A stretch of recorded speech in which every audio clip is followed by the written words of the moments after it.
मुख्यमंत्री उपमुख्यमंत्र्यांच्या हस्ते मुंबई पुणे कनेक्टिंग लिंकचं लोकार्पण। हा मिसिंग लिंक नाही तर कनेक्टिंग लिंक। मुख्यमंत्र्यांचं वक्तव्य। कनेक्टिंग लिंकमुळे मुंबई पुणे प्रवास सुसाट होणार।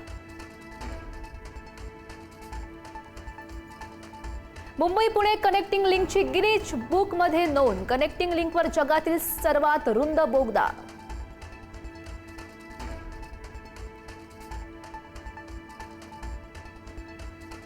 मुंबई पुणे एक्सप्रेसवेवर मोठी वाहतूक कोंडी। मुंबईहून पुण्याकडे जाणाऱ्या लेनवर ट्रॅफिक जाम। 4 ते 5 तासांपासून लोकांचा खोळंबा। उन्हामुळे अनेक गाड्याही पडल्या बंद।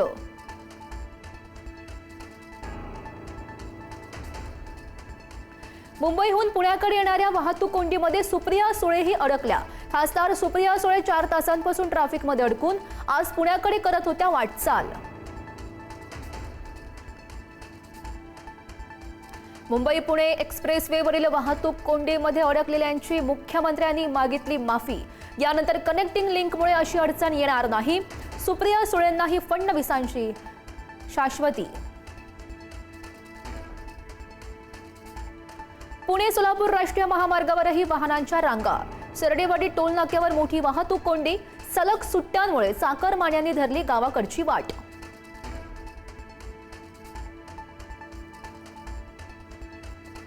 पुण्याहून साताऱ्याच्या दिशेने जाणाऱ्या महामार्गावरही प्रचंड वाहतूक कोंडी। सातारा कराड सांगली कोल्हापूरला जाणाऱ्या प्रवाशांची मोठी गर्दी।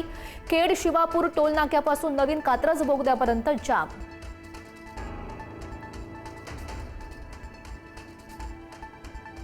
कोकणामध्ये जाणाऱ्या चाकरमान्यांनाही वाहतूक कोंडीचा फटका। पोयनाड ते वडखळ दरम्यान मोठी वाहतूक कोंडी। 6 ते 7 किलोमीटरच्या लांबच लांब रांगा।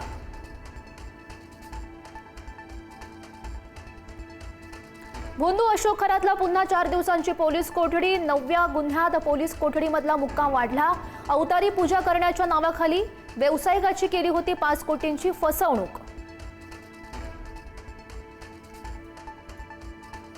भोंदू खरातच्या ट्रस्टवर सरकारी निधीचा वर्षाव झाल्याचा दावा। ईशान्येश्वर देवस्थानाकडे जाणाऱ्या रस्त्यासाठी 83 लाखांचा निधी।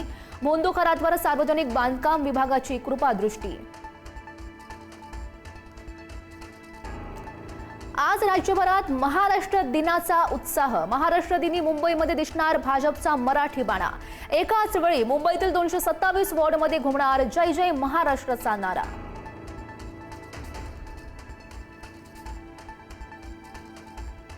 मुख्यमंत्री फडणवीसांकडून हुतात्मा स्मारकास अभिवादन। महापौर रितू तावडे। मुंबई पालिका आयुक्तांकडूनही हुतात्मा स्मारकास अभिवादन। महाराष्ट्रासाठी बलिदान देणाऱ्या हुतात्म्यांना नमन।